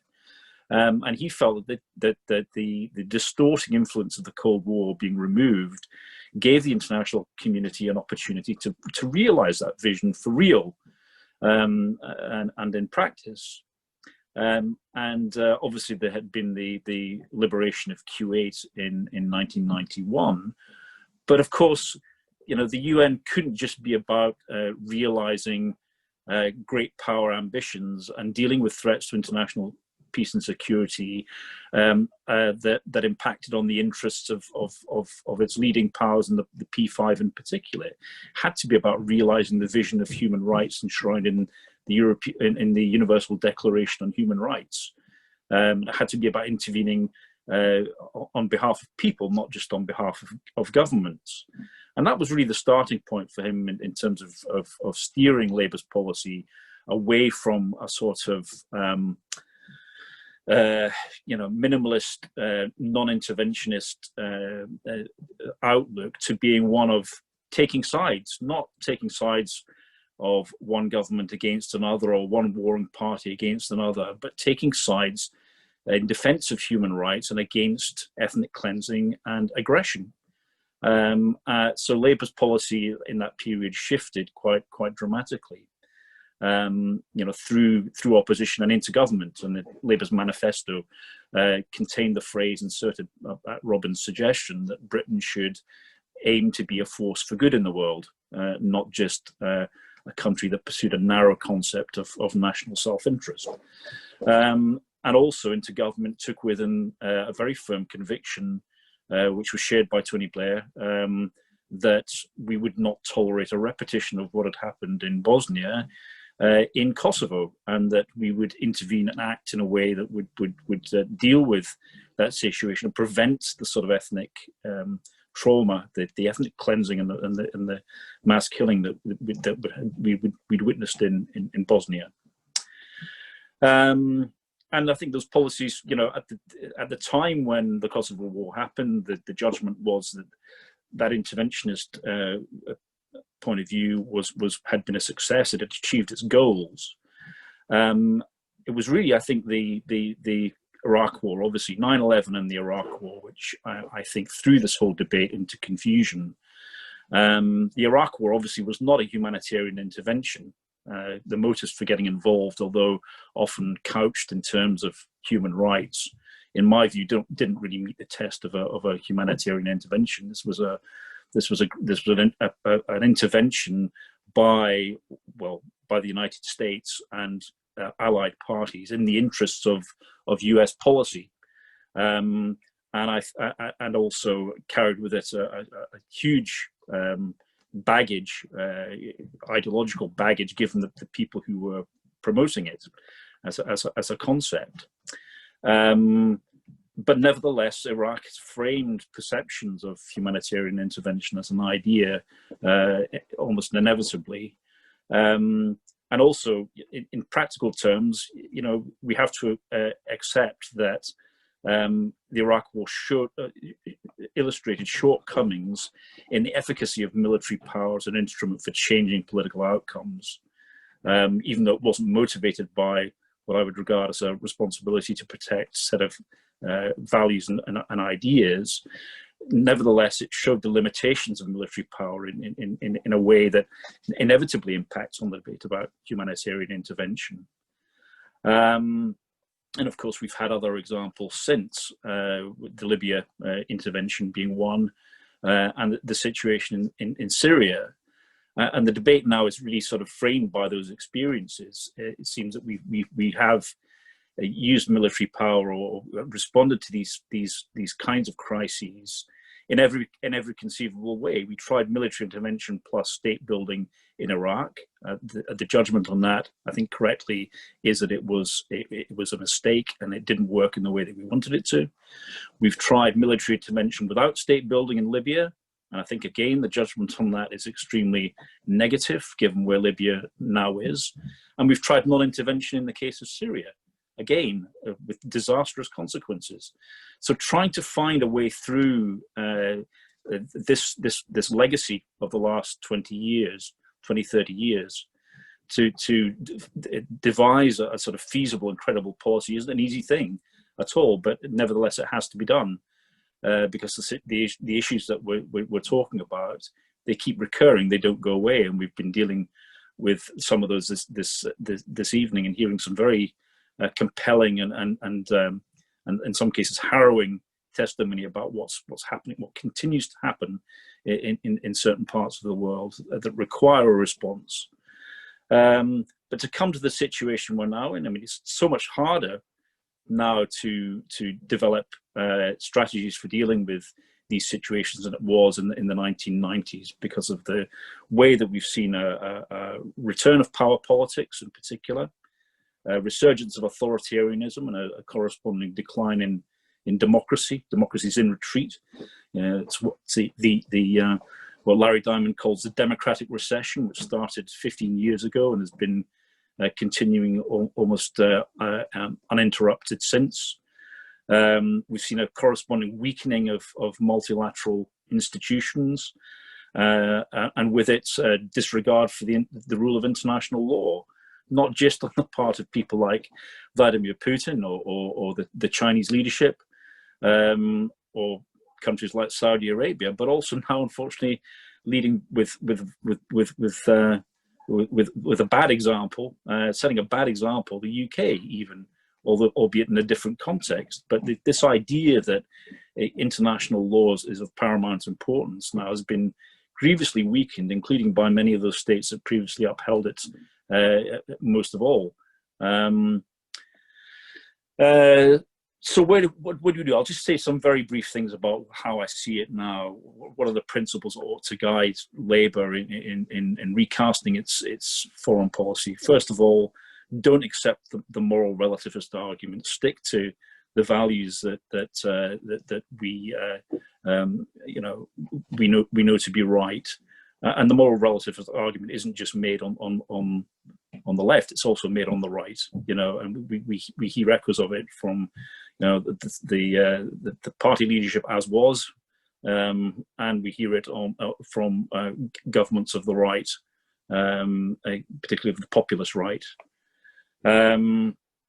Start rebuilding what's been broken, however difficult that may be, and however grievous the damage has been to the fabric of the international community.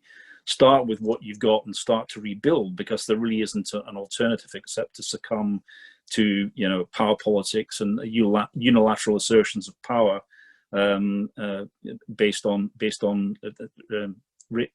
reasons of state. And we know exactly where that goes. It doesn't take us to a world based on the kind of values that we believe in.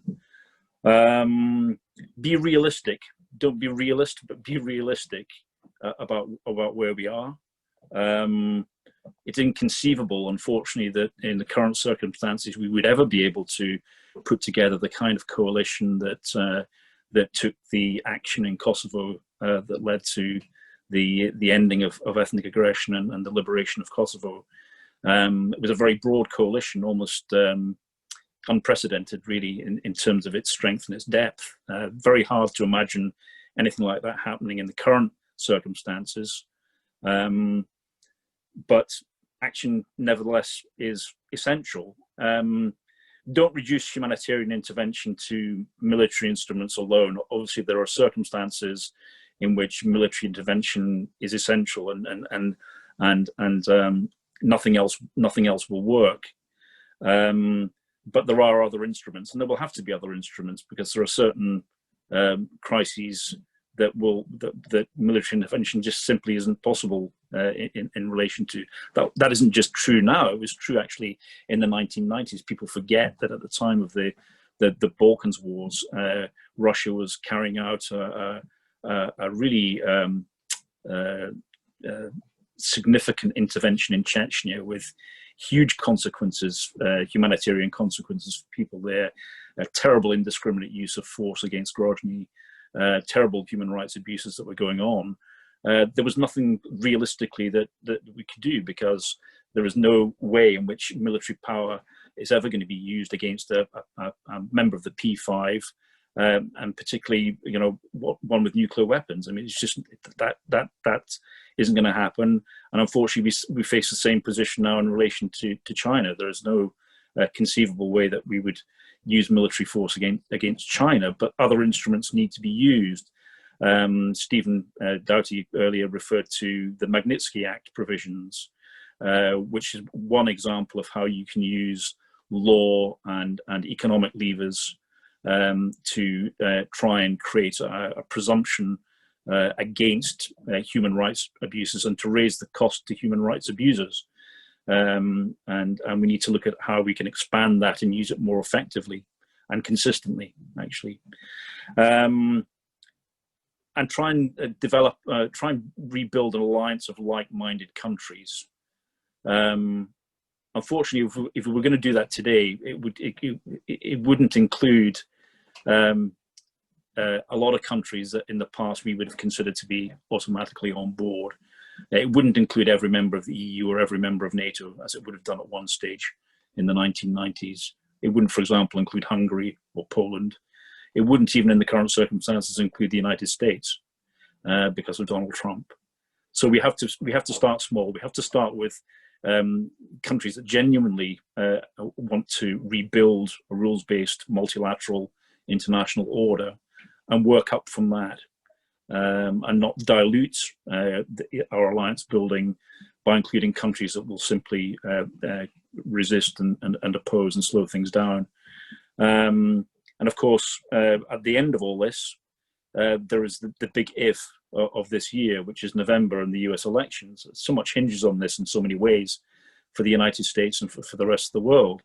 If Biden wins, lots of things become possible again. It will have a morale boosting effect for those who want to remake the world in the way that I've described and to rebuild what's been broken.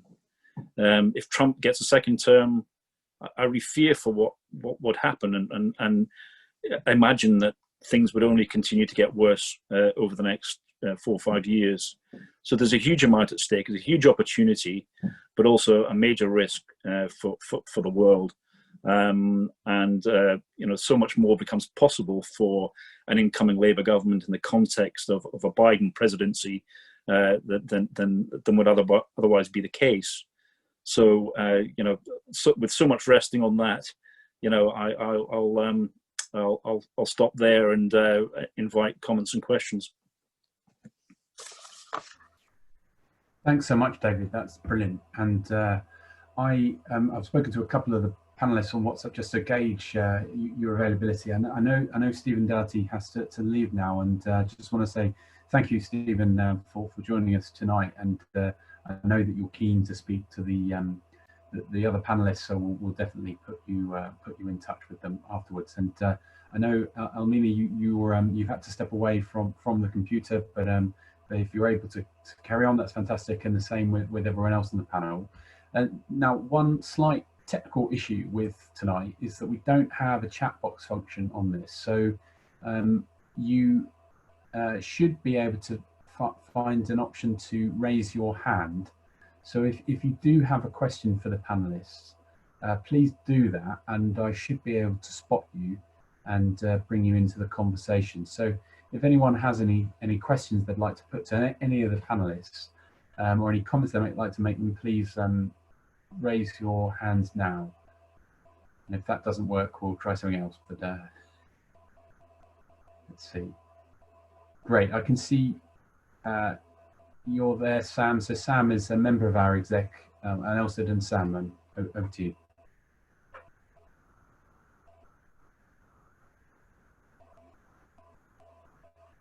Sam, go ahead. Can you speak? Oh, yeah, sorry. I didn't realize you were calling me. Yeah, I would just be interested to know, we've talked about sort of what politicians and politics should do, but we as individuals, if you could encourage us to do one thing that would sort of help advance your cause, what would you ask people to do?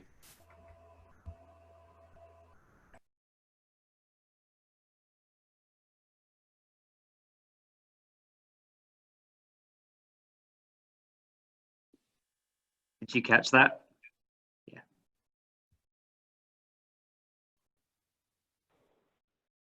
So is this question to me, towards who? Sorry, I was on mute. What a schoolboy error. Sam, is that question directed to anyone or to the panel in general? I think the panel in general, but I would be particularly interested in Rahima's views, given the kind of the immediate urgency of the situation there. Over to you, Rahima. Thank you very much. I think most effective for the individuals, I think boycott. I would say boycott maybe is the best thing for us at the moment. Boycott China-made goods, especially if you can actually identify it's forced labor. That's one of the things that I think each individual can do. Thanks, Rahima. Is there anyone else wants to come in on that point, on this question?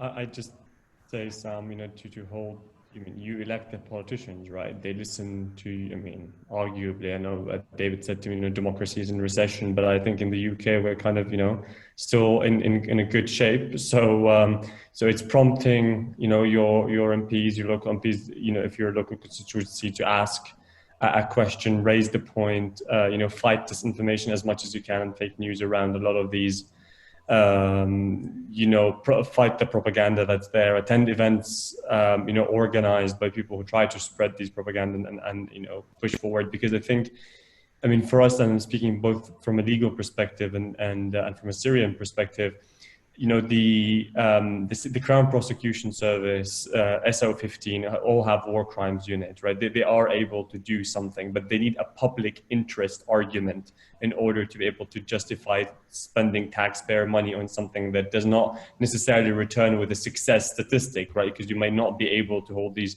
perpetrators to account. It might be an arrest warrant, which does not lead into arrest and all these things.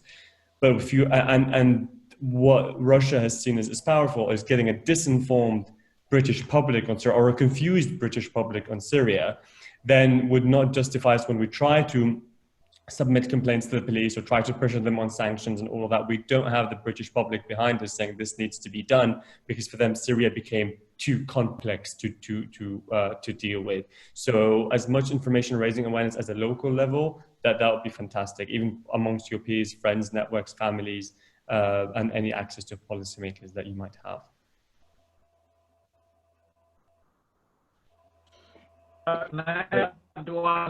Please, Eric, go ahead. One big thing on that. I think what individuals really need to do is to try and be well informed about these issues, these, you know, conflicts. From my experience, what I've come to realize is that many people think that they know what's really going on, but they really don't know. And if you really don't know what's really going on, you're not going to do much about, you know, if impacting positively on the situation.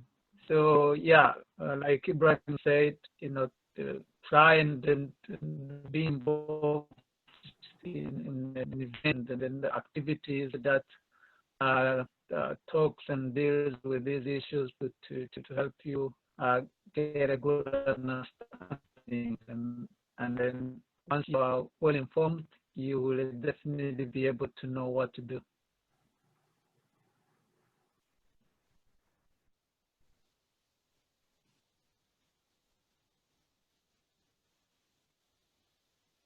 Sorry, thanks, Eric. That's great. I'll come to you now, Heather, if that's okay, to ask her. And Heather is our chair of Elmina, and I've got a question for the panel. Yeah, hi. It's mainly to build on what Sam was actually asking, and it's, I don't know if Elmina, you're still there. It's more around how do you get education projects to actually hit home, and particularly around, I was interested to hear you talk about the language of hate speech and people not realizing the impact of that further on. So I've just come back from Montenegro with the elections going on there and witnessing nationalistic slogans and flags being waved, and I was quite shocked actually. So I entered on the night of the results and everything else. I was seeing that firsthand. And the people I was speaking to were kind of split into camps saying, we're really worried this is happening again. We're worried that people aren't going to take this seriously. And also people there who are slightly older generations that I would call it burying the head in the sand. So the ostrich approach of saying, you know, it's all fine. These are people that are just celebrating. They've had too much to drink. Don't worry about it. It's not going to happen again. And as a policymaker, so I work on the refugee side of things. Often, again, we try and educate people. We try and bring it home to people. But again, sometimes you come up against this wall of, we know, but it won't happen. You know, so how do you get past that? How do you, I guess, how do you make education in a way that actually people really take it to heart and actually say, okay, we really want to do something about this? I am still here. I just had my camera turned off because I have a 2-year-old who's running around me, but I've been listening to everything. In terms of remembering Srebrenica, they work very closely in the UK with schools and education. But I will speak now as Elmina from Bosnia and Bosnia. We, in terms of education, we have not only a challenge, but a problem, because we have something called two schools under one roof, and we do not have a common narrative when it comes to the 90s and what happened in Bosnia. And we also don't have one curriculum. We actually have three, based on the Bosnian curriculum from the Bosnian Ministry of Education, but we also have the Croatian curriculum in Mostar and in central Bosnia, and we have the Serbian curriculum in Republika Srpska. So when it comes to education in Bosnia, it's one of the biggest challenge that we are facing in terms of how do we educate the younger generation, not only what happened during the war, but why Bosnia is in this deadlock situation that it is. And we are watching very closely what's happening in Montenegro. And people want to brush it off because they want to believe that, especially Western Balkans, will never go back to the 90s. But the policies, the politicians themselves and the ruling parties are all descendants from the political parties and the ideology that took over the Western Balkans and led to the wars. So what we tried to do in Bosnia, and what I have been trying to do since 2012, because I returned to Bosnia in 2012 from the United States, is that we try to have survivors that are already sharing their stories talk to the younger generation, because I'm afraid that because the war is still very much present in Bosnia of what happened, because of all of the commemorations, and especially because families are searching for their loved ones, that we have the younger generation growing up almost willing and wishing to have their own war story, because that is the narrative that we have right now. And it is a narrative that we are trying to work against, because Bosnia itself has a lot to offer. But when it comes to policymakers, and especially in Bosnia, the Dayton Peace Agreement is still our constitution. And it's preventing all of the changes that need to be made, especially when it comes to EU integration. So in terms of education, we really just try to make sure to emphasize that that what we have today is the result of the war. We have an unstable country, an unstable economy, and we have brain drain. The younger generations are leaving our region and our country. So we try to tell the younger generations that this is not the future that they want. The present that they have is because of the past. It's not because of what could and should happen in the future. So that is the narrative that we try to emphasize to the younger generation. And we do have a lot of after-school programs in Bosnia and a lot of summer camps where we try to bring in students from different towns throughout Bosnia so that they can spend few weeks together, and just realizing that because the Dayton Peace Agreement has divided us into three groups and others, that we are not necessarily three groups, that we are citizens. And the other thing that I wanted to mention when it comes to Bosnia, the Dayton Peace Agreement focuses on three constituents people. And the word citizen itself is not used in the document. So we try to go back to sort of make sure that the younger generations understand that they are citizens of Bosnia first and foremost, that they travel with the Bosnian passport, unless they have a dual citizenship with some of the neighboring countries. But it is a challenge. And whatever is happening, especially in Europe and with the rise of the right and even in the United States with Black Lives Matter, it is impacting what's happening locally. And then again, social media is one of our biggest challenge thus far. There's too much information that it's from fake news to just denial. We have a huge problem in Bosnia where the genocide and all of the atrocities are denied from the top, from politicians representing especially the smaller entity Republika Srpska. So the challenges are still here. And as much as I want to believe that 90s cannot be repeated, I think I would be thinking like my parents did in 92. And this is something that we're trying to take a step back from. We're trying to really educate the younger generation that the present is the result because of the war, and that we have to have a better future. I hope this helped. Very much, thank you. Thanks very much. Do any of the other panelists want to come back on this question? I can Please go ahead, Eric. one more thing quickly. I think it's really important to also have the education of modern genocide in a more formal way. What I mean is that here in the UK currently, it's only the Holocaust that is,